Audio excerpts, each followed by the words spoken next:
Welcome back to the channel. Been a little while, but today we're going to do that macroeconomic update video. I've gone through a bunch of things that I want to share with you. It's not going to take us very long, and it's going to give you a good overview of what seems to be happening in the world right now economically and why I look at some of the things that I look at. I'm hoping this gives you some value and you can use some of these tools. Make sure you follow, make sure you subscribe, hit me up on Twitter, YouTube, all that stuff. We're going to get started. We're going to dive in. Let's do this. All right, first thing we're starting with. This is called Trading Economics, right? It's a great website, tradingeconomics.com. Check it out. They share a lot of good information. We're not going to go over all of it. We're going to focus on a few key things. First off, we're going to look under markets at currencies. And when we look at things year over year, what you can see here very clearly is how certain assets are performing or certain other currencies are performing against the US dollar. So for example, US dollar is up significantly against the Russian ruble. I wonder why, right? Maybe it has something to do with the war and the fact that Russia was cut out of the SWIFT banking system. So obviously the Russian ruble is doing very poorly. Then you have the Turkish lira, same thing you're seeing there, doing very poorly. You see the Pakistani currency also doing quite poorly, down 20% against the dollar. The US dollar is up 20% against it. So these are things that I always keep in mind. I take a look at this quite frequently because I want to see where are we likely going to start seeing demand for other asset classes. People that are going to want to get off of their fiat currencies. As you start to look down this list, you see year over year changes for any other currency that would have been better off holding the US dollar rather than their own, right? When the same way they were probably better off holding something like Bitcoin rather than their own currency for a much longer period of time. Keep that in mind. All right, the next thing I want to look at here, we could take a look at stocks, but that I really like to look at charts for. The biggest change that you can really see here is how different stock indices are performing. And sometimes I come here just to get a larger view of it. But right now it's pretty clear most stock indices, especially the ones in the United States, are doing quite well. Everything's up about 20% or so year over year. And we'll dive more into stocks when we look at a comparison between the Dow Jones, the US dollar, and Bitcoin. I want to show those to you because that becomes really important as we reach the end of this video. Okay, so the next thing I want to take a look at is inflation rate.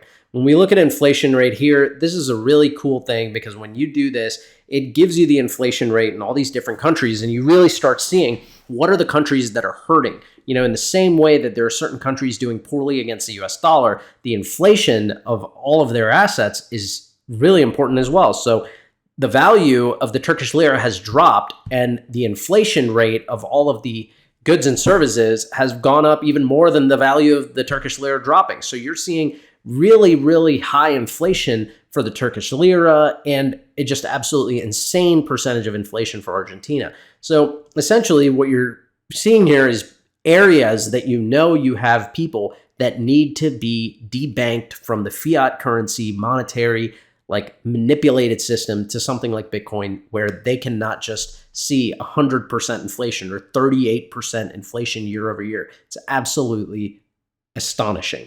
All right. So another thing that I like to look at here that's pretty important also is commodities. Now, commodity prices are interesting because you remember when we looked at commodity prices in our last macroeconomic video, commodities were all shooting up. They were all going really, really high. And why was that happening? We were printing a lot of money and interest rates were set to zero. At that time, there was so much money flooding the markets that the value of all these commodities was going up. Now we're seeing the opposite happening. If we look at these year over year, most major energy commodities are all down. Only uranium is up. If we look at metals, we are seeing some value here for metals rising. Silver's up, gold's up. What does that tell you? It tells you that we're starting to see sound money get value back, right? People are starting to put money back into these things. Well, Bitcoin's sound money. I have a feeling it's a little delayed. Let's come down and look at agricultural. Agricultural, you can see orange juice very high, cocoa very high, potatoes, sugar. Now, why is this important? Well, potatoes and sugar are used in pretty much everything, right? Chocolate's also a major seller. Orange juice, people have it every day. So a lot of the normal daily things that everyone needs are going to be up. Potato chips are going to be up. Anything made from potatoes, fries at your favorite restaurant. Sugar, pretty much everything has sugar. Well, that means the price of everything is going to rise, right? Because the cost of the sugar in it is rising. So keep that in mind. You are still seeing food prices, key food prices rising. A lot has dropped, but not as significantly as they had risen in the prior cycle. So expect continued inflation in agricultural products, and don't expect your food prices to start dropping significantly anytime soon. Okay, now what we're gonna do is dive over to one other thing that I think it's important for you to see, and that is basically our interest rates, right? If we take a look at the interest rates, you can see that the interest rates that have been rising are very correlated to the places that you're also seeing high inflation. Why is that? Well, when inflation is really, really high, how does the government control it? Governments control inflation by making money more expensive. They make it more expensive to borrow money. How do they do that? They raise interest rates. It means if you're going to borrow money, you're going to pay back a lot more. So what happens? Less people borrow money, and you start to see demand flatlining, and then you start to see prices dropping. That's how you bring down inflation. Okay, so with that, we're going to dive now into a few charts shared by a gentleman named Charlie Bellello. Make sure you follow this guy. He shares a lot of great stuff, and we're going to take a look at some of his charts today. So this one here is showing us global banking system policy rates. So this is essentially for global central banks, and it's showing us whether they have cut or hiked with their last rate moves. And you can see pretty much all of them have hiked rates. Okay, so rate hikes are still happening, which means money is becoming more expensive to borrow, which means less people are borrowing, which means less money going into markets, which means things like Bitcoin that depend on liquidity coming in are staying pretty low. Okay, so let's move on now to the next chart. Well, we see here a very clear trend. You see interest rates being hiked and you see inflation rates dropping. Why do you see inflation rates dropping? I just told you, right? If money is more expensive to borrow, it means less people are spending money, they're hanging on to it, and they're buying less. If they're buying less, then people have to drop their prices to sell their products. That's how you bring down inflation. So that's why we're seeing inflation rates going lower globally. Next, we are taking a look at the Fed funds rate. This is an example for what people think is going to happen with interest rates. Now, what's super interesting about this is we've talked about this numerous times, and I always told you that I think interest rates are going to start getting cut right before the next US election. And the reason I said that is because once that starts happening, you know markets are going to boom. And when markets are booming, people are happy. And usually that's a great time for politicians to claim all the credit, right? They make you forget about all those years you couldn't buy any homes and food was so expensive and you couldn't really do much because you couldn't afford to go anywhere. Instead, now it's time to have an election. So let's make sure that you're doing well and you have the money and you can vote for us. So think about who's buying your vote and how they might be doing that. Just make sure that when you do go to vote, you're voting for whoever you want to be in office for the right reasons. Okay, so now when we take a look at this, we look at some time frames, all right? If these market expectations are accurate, well, then what that means is that come time April 2024 right here, we're going to start seeing a pretty significant drop. We're going to be down about 25 basis points, roughly, a little less than 25 basis points. Now, if we start dropping and we're starting to hit like 30 basis points by June of 2024, and we have a halving in April.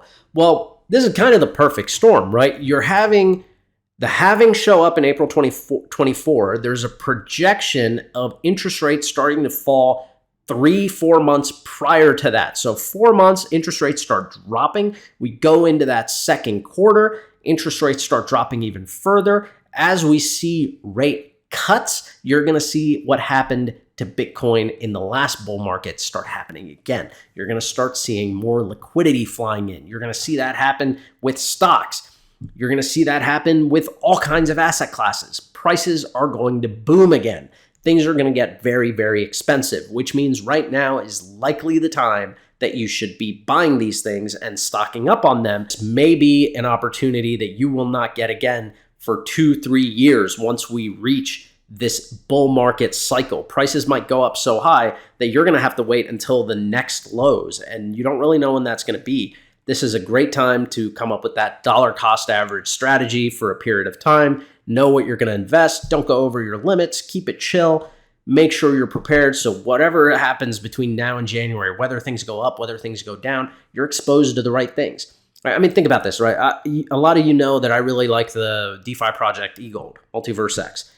Now, even though I like that project a lot, I haven't been over-allocating. I haven't been over-allocating to DeFi. I've told you that for like a year. I've been waiting because of the SEC risk. And what did I avoid by doing that? I avoided all these massive drops, right? I love a lot of the projects that are building on EGLD, but I'm not here to take on other people's risk, right? I'm not going to invest in all these projects when I see the potential for risk with what's happening in the market, right? For me, this isn't about making friends. This is about making sure that I'm securing my future. So in order for me to do that, it means that I have to make tough decisions, right? I like this project. I like the product. I think it can do really well, but I can't invest in it. Risk is too high. So I've kept my risky investments a super low position of my portfolio, which has limited my losses in the massive bear market, right?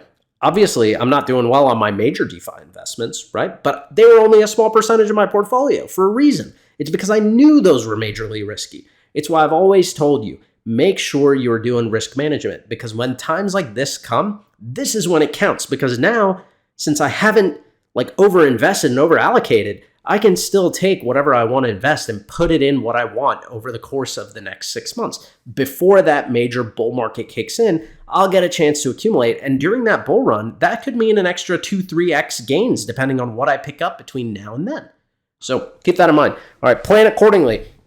I honest to God believe that we all only have about 4 to 5 months left until things start moving in the other direction. And when that happens, look out below, because at some point after this halving in April, you are going to see crypto just really take off. It might have a lull, like a slow start here. You might see other markets start booming a little bit faster, but I think by the time we get to this end of the year, early 2024 timeframe, we'll probably see Bitcoin start pushing into higher levels, but staying within a certain range, like maybe somewhere between 35 to 40K and just kind of going sideways there. Then as you start hitting the halving and things really change, it starts bumping up and having that step ladder effect to 45 to 50 to 60 and just starts really going into a spiral.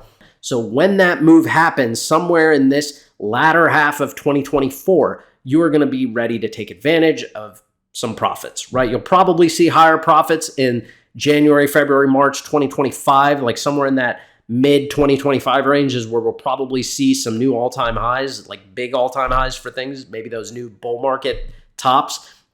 And then we'll start seeing things settle down again. So as we go into this area, you can have a super long bull market, but you may only have 6 months to 1 year to really plan out the right times to take profits. And that time is coming. Profit taking is going to be a big thing that we talk about in our subscriber videos, and I'll try my best to share it with everyone else, because I want to make sure that anyone who's watching my content and starts coming in over this next bull run, one of the things that you're going to learn is accumulation is great, but so is profit taking. I think right now is the time to keep a level head and figure out your accumulation strategy between now and the end of the year.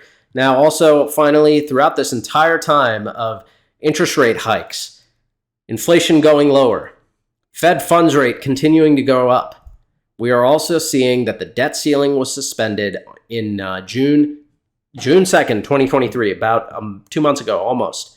In 1 month since that happened, an additional $1 trillion was added to the US debt. Now, we are also not really accounting for the amount of debt being generated by BTFP loans, which are the money that banks can borrow against their own treasuries. Banks are basically forced to pay that money back within a year, right? Well, think about it. In order for them to pay it back, what needs to happen is interest rates have to drop. When these interest rates start dropping, their treasuries are going to go up in value, allowing them to pay back their BTFP loans. So if the Fed wants those BTFP loans paid back, which believe me, they do, so they don't have to keep printing money, it means they're going to have to lower rates. They don't have a choice. They're going to have to lower rates. Otherwise, banks are going to go insolvent and they're going to have to keep borrowing money at par. And the US is just going to keep generating debt and debt and debt and debt and debt. And by that time, we're going to have likely different people in office, and they will not continue doing that. You will more than likely see that these interest rates are going to start to drop, and things are going to change, my friends. Okay, so the other thing I wanted to show you now is this chart. This is the Dow Jones Industrial Average. Let's say that you put your money in the stock market right here on the left-hand side, right where our time frame begins. This is in April 2020. Okay, so right around the time of that March 2020 massive crash. Okay, since then, we are seeing that we are up a total of 69% on the Dow Jones Industrial Average. Great returns. Nothing wrong with that. Well, let's see what happens when we do some comparisons. Let's add the dollar in here. Okay, when we add the dollar in here, you can see that the dollar is actually down compared to that time, very slightly. Now we're going to add Bitcoin into here. When you add Bitcoin into here, well, you suddenly see something very, very different. So we were actually there. So you're looking at 0.24% down for the dollar. You're looking at a 69% gain for the US stock market, the Dow Jones Industrial Average. And you're looking at Bitcoin up 403%. Okay? We're still seeing a ton of just bad publicity for digital assets and Bitcoin. It is the SEC trying everything they can do to slow this down from becoming thousands of percent, because they want the money to come into here, into the Dow Jones Industrial Average, into the S&P 500, into the US economy directly. But guess what? They don't have the ability to do that, right? They would have, there's legal frameworks that they have to go through. And right now, courts are holding them accountable. And we're going to see if that continues happening. The reason I wanted to show you this is I wanted to show you that when you have a little perspective, you start to realize that regardless of the fact that we went up this high and dropped, in the grand scheme of things, over this entire bear market, we have outperformed everything. We have been performing incredibly, incredibly well, and Bitcoin has no reason for us to think that it's not going to do the same in the next bull market and outperform everything else just like it did here. Okay, so this was a very important thing for you to look at for a matter of perspective. You have to maintain that long-term macro perspective when you're investing in these markets, because otherwise, what are you doing? You know, you're just gambling. Right? And it's always a gamble. Every investment is. But if your time frame is longer and you're doing it based off of knowledge as to why you're making a purchase, well, then you have a much better idea of how your investment's going to do long term. You still run some risk, but you're at least going off of it from an intelligent place. Anyways, that's what I'm seeing for everything. I mean, in reality, it tells us one key thing, since most of us here are interested in crypto. It tells us that you got about 6 months to accumulate, if you're lucky. You know, that's the time frame. So put that time frame into mind, figure out what you want by the end of the 6 months, and figure out a way that you're going to get there, right? Limit your risk. Don't go all in on projects that you love just because of some random reason if the risk is too high. The risk matters, all right? Remember, you're not doing this for the other people. You're doing this for you. Do what's best for you. Do what's best for your family. Make the smart decisions. Keep it low risk, so you can keep it low stress. Do I ever seem stressed out to you? Not really. You know, I get annoyed at some people on Twitter sometimes, but that's pretty much it. All right, you guys. Thank you for joining me. I appreciate you. I'll catch you again soon. This weekend, we're going to do a TA video. That'll be coming tomorrow. And then either Sunday or Monday, I'm going to do a video for my subscribers going over my accumulation strategy from now until the end of the year. So you know how I'm planning to accumulate. And you can either apply it yourself or you can do different things. The other thing I do is whenever I make spot buys or other accumulations, I always let my subscribers know. I've not been doing it too much lately just because I've been trying to save as these rate hikes go up, and I might get better prices out of it. So I'm biding my time and try to wait for the right time. Anyways, thanks for joining me. Hope you enjoyed the video. I'll catch you next time. Peace.